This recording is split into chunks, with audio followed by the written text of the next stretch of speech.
दोस्तों, आपको या आपके परिवार में किसी को भी बेड से उठने पर सहारे की जरूरत पड़ती है? क्या रात को सोते समय पिंडलियों के अंदर काफ मसल के अंदर ऐंठन आ जाती है, या थोड़ा सा चलने पर ही पैरों के अंदर टांगों में दर्द शुरू हो जाता है? अगर आपका जवाब हाँ है तो ये वीडियो सिर्फ और सिर्फ आपके लिए है, क्योंकि आज इस वीडियो के अंदर मैं आपको 8 ऐसे फूड के बारे में बताने वाली हूँ जो टांगों के अंदर, पैरों के अंदर ताकत भर देंगे।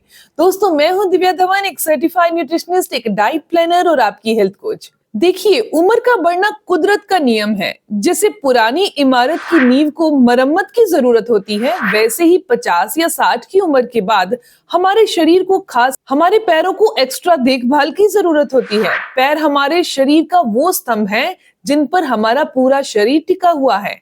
अगर ये कमजोर हो गए तो हमारा आत्मविश्वास डगमगा जाता है। बहुत सारे लोगों को घुटनों में दर्द या घुटनों की ग्रीस खत्म हो गई है, इस पर वो सीधा दवाइयां लेना शुरू कर देते हैं। लेकिन क्या आप जानते हैं कि हमारे भारतीय रसोई घर में ऐसी देसी सुपर फूड मौजूद हैं जो महंगी दवाइयों से कई गुना बेहतर काम कर सकते हैं? आज मैं इस वीडियो में आपको 8 ऐसे ही सुपर फूड के बारे में बताने वाली हूँ जो ना केवल आपकी पैरों की मांसपेशियों को लोहे जैसा बना देंगे, बल्कि हड्डियों में कैल्शियम भर देंगे, नसों की कमजोरी को दूर कर देंगे। और सबसे अच्छी बात, ये सब चीजें बहुत सस्ती हैं और आसानी से मिल जाती हैं। तो चलिए जान लेते हैं वो 8 सुपर फूड कौन से हैं। लेकिन उससे पहले एक छोटी सी चीज जान लेना बहुत जरूरी है कि आखिर ये कमजोरी पैरों में आती क्यों है। इस कमजोरी को मेडिकल भाषा में सार्कोपीनिया कहते हैं, यानी उम्र के साथ मांसपेशियों का घटना। 40 की उम्र के बाद हर साल हम अपनी मांसपेशियों का कुछ हिस्सा खो बैठते हैं। इसके साथ ही शरीर में कैल्शियम, विटामिन डी, प्रोटीन का अवशोषण भी कम हो जाता है। नतीजा, हड्डियां खोखली होने लगती हैं, नसें सिकुड़ने लगती हैं। लेकिन घबराइए नहीं, हमारा शरीर एक चमत्कार है। अगर हम इसे सही ईंधन दें तो ये किसी भी उम्र में खुद को रिपेयर कर सकता है। तो आइए जानते हैं उस पहले देसी आहार के बारे में। हमारी लिस्ट में सबसे पहला नाम आता है भुने हुए चने और गुड़। पुराने जमाने में जब लोग खेती में कड़ी मेहनत करते थे तो वे प्रोटीन शेक वगैरह नहीं लेते थे। वे अपनी जेब में चने और गुड़ रखते थे। क्या खास है इसमें? चने में भरपूर प्रोटीन होता है जो मांसपेशियों की मरम्मत करता है। गुड़ में आयरन होता है जो शरीर में खून की कमी को दूर करता है। जब पैरों में खून का दौरा सही होगा तो सुनपन, कमजोरी अपने आप गायब हो जाएगी। अब इसे कैसे खाएं? शाम की चाय के समय बिस्किट की जगह पर एक मुट्ठी भुने हुए चने और एक छोटा टुकड़ा गुड़ खाइए। सावधानी रखना है कुछ आपको। अगर आपको डायबिटीज है तो गुड़ का सेवन ना करें, सिर्फ चना खाएं। दूसरा आहार है मखाना। इसे देवताओं का भोजन भी कहा जाता है। बुजुर्गों के लिए ये किसी वरदान से कम नहीं है। मखाने में कैल्शियम कूट कूट के भरा होता है। अगर आपके घुटनों में कटकट की आवाज आती है तो मखाना आपका सबसे अच्छा दोस्त है। ये बहुत हल्का होता है, पचने में आसान होता है। सेवन कैसे करना है? रोजाना एक मुट्ठी मखाने को थोड़े से देसी घी में रोस्ट कर लीजिए। उसमें हल्का सा नमक या काली मिर्च लगा सकते हैं। यह ना केवल आपकी हड्डियों को मजबूत करेगा बल्कि पाचन को भी सुधारेगा। तीसरा आहार एक अनाज है जिसे हम भूल चुके हैं, और वो है रागी, जिसे नाचनी भी कहा जाता है। क्या आप जानते हैं कि गेहूं और चावल के मुकाबले रागी में 10 गुना ज्यादा कैल्शियम होता है? ये हड्डियों की डेंसिटी बढ़ाने के लिए सबसे सस्ता और बेहतरीन स्रोत है। इसे कैसे खाएं?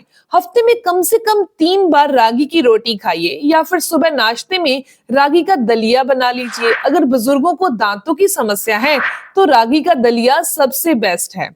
अब बात आती है चौथे की, तो वो है सहजन, यानी कि ड्रम स्टिक। आजकल बहुत सारे लोग इसे मोरिंगा कहकर हजारों रुपए में बेच रहे हैं, जबकि हमारे भारत में ये हर जगह मिल जाता है। सहजन की पत्तियों में दूध से ज्यादा कैल्शियम, संतरे से ज्यादा विटामिन सी होता है। ये गठिया और जोड़ों के दर्द के लिए एक प्राकृतिक पेन किलर है। और इसे कैसे खाना है? इसकी सब्जी बनाइए या फिर इसका सूप बना लीजिए। इनकी पत्तियों का पाउडर भी पानी के साथ लिया जा सकता है। यह पैरों की सूजन को कम करने में जादुई असर दिखाता है। और पांचवी चीज दोस्तों है भिगे हुए अखरोट और बादाम। अक्सर पैरों में कमजोरी नसों की वजह से होती है। अखरोट में ओमेगा 3 फैटी एसिड होता है जो नसों को पोषण देता है। बादाम में विटामिन ई होता है जो मांसपेशियों को टाइट और मजबूत रखता है। ध्यान दें, बुढ़ापे में पाचन कमजोर हो जाता है, इसीलिए इन्हें हमेशा रात में पानी में भिगोना है और सुबह इसे खाली पेट खा लेना है। अखरोट का छिलका नहीं उतार सकते, लेकिन बादाम का छिलका उतार कर ही इसे खाना है। ये हमारे दिमाग और पैरों में ताकत लाने का काम करता है। 6वां आहार है शुद्ध देसी घी। बहुत से लोग डरते हैं कि घी से कोलेस्ट्रॉल बढ़ता है, लेकिन सीमित मात्रा में खाया गया गाय का घी आपके जोड़ों के लिए लुब्रिकेशन का काम करता है। ये जोड़ों के रूखेपन को खत्म करता है, जिससे दर्द कम होता है। इसे कैसे खाना है? दिन भर में 1 चम्मच आपने घी खाना है। आप चाहें तो आधा चम्मच सुबह और आधा चम्मच दोपहर में खा सकते हैं। रोटी पर लगाकर ले सकते हैं।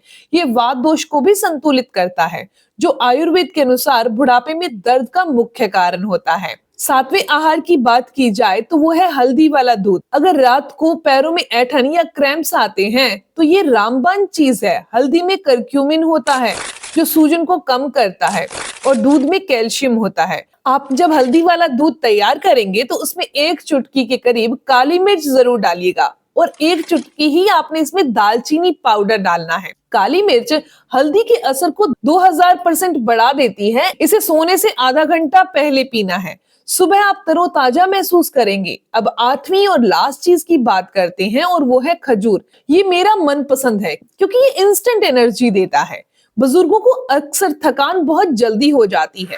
खजूर में पोटेशियम, मैग्नीशियम भरपूर होता है। अभी पोटेशियम और मैग्नीशियम हमारी बॉडी के लिए क्यों जरूरी है? पोटेशियम की कमी होने पर पैरों में ऐंठन सबसे बड़ा कारण है। कैसे खाएं हम खजूर को?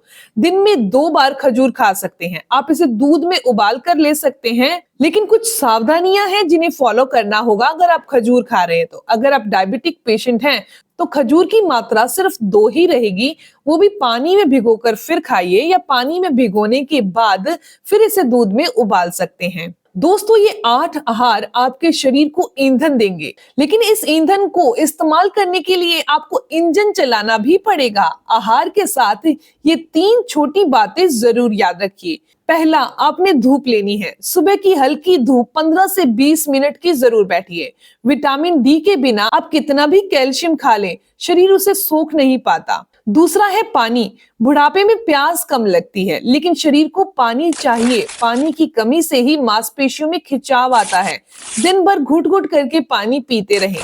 तीसरा है हल्का व्यायाम। अगर आप चलते रहेंगे तो जोड़ खुलते रहेंगे। बहुत भारी व्यायाम एक्सरसाइज करने की जरूरत नहीं है।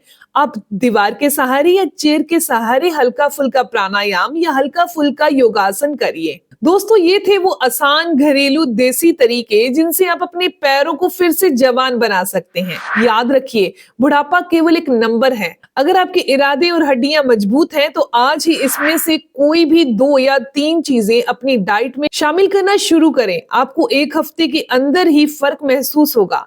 सीढ़ियां चढ़ते टाइम सांस कम फूलेगी, पैरों का दर्द कम हो जाएगा। दोस्तों, ये थी इंफॉर्मेशन वो 8 चीजों के बारे में। अगर आपको ये जानकारी अच्छी लगी, आपके काम की है, तो इस वीडियो को जरूर लाइक कीजिएगा, अपने दोस्तों के साथ जरूर शेयर करिएगा और ऐसी ही इंफॉर्मेटिव जानकारी के लिए चैनल को सब्सक्राइब कर लीजिए, बेल आइकन पर प्रेस करिएगा ताकि आपको आने वाली हर एक नई वीडियो की इंफॉर्मेशन, उसके अपडेट्स मिलते रहें। मिलते हैं दोस्तों नेक्स्ट वीडियो में, तब तक के लिए गुड बाय।